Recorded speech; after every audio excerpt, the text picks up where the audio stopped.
t'as des nouvelles lunettes? Eh mon Dieu, non. C'est assez vieux, ça? Ah. Ben là, c'est parce que j'ai tout placé, là, j'ai plus une scène.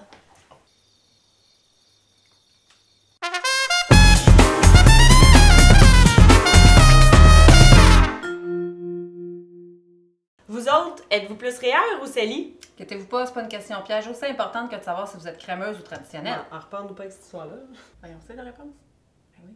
C'est les crémeuses. C'est la crémeuse. CELI, REER. C'est quand même... Une question piège, ben oui, c'est sûr. Parce que les deux font pas mal la même chose. C'est deux véhicules d'investissement qui vont te permettre d'épargner à l'abri de l'impôt. Mettons qu'on se fait une histoire simple. On va faire une allégorie de char. On s'en va à Québec. Tu pars en BM rose. Je pars en BM bleu. Ben on va partir en même temps, ben on va arriver à la même date, à la même heure. Ouais, mais quand même, ils n'ont pas les mêmes avantages fiscaux. Non, c'est sûr. Fait qu'il y en a qui aiment la crémeuse, puis d'autres...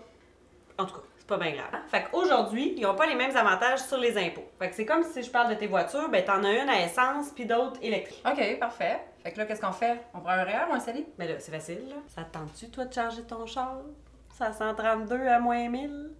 Fait que là, mieux. C'est un CELI? Exact. Un CELI. On Isabelle, l'a dit tantôt. c'était un On l'a REER. dit. On l'a dit, c'est un CELI. Non, mais non, mais l'idéal, non, c'est... un Non, CELI. REER. On l'a dit. Ça, c'est le tien. Hi, t'avais fait le budget? J'en ai plus d'argent, je te l'ai dit, j'ai tout placé. Bye bye. CELI crémeuse? REER trad, t'es là? OK. Argument numéro 1.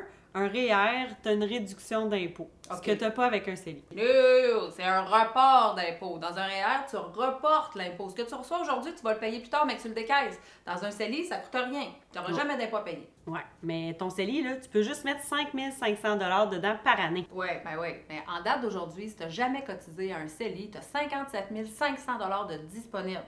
Fait qu'entre toi et moi, avant que ça soit plein, là, il va se passer 2-3 jours. Puis en plus, un CELI, c'est décaissable en tout temps sans payer d'impôt. OK, mais un REER, là, t'as moins tendance à vouloir sortir ton argent investi pour un imprévu parce que t'as une imposition maintenant.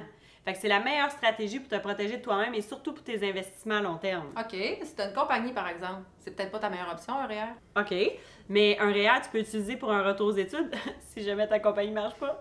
Sinon, tu peux l'utiliser aussi pour financer une propriété. OK, fait que mettons qu'on s'entend, on place un REER, puis le retour d'impôt, là, mettons qu'on déciderait, là, pourrais-tu le mettre... Dans le CELI, ça serait-tu comme changer l'eau en vin?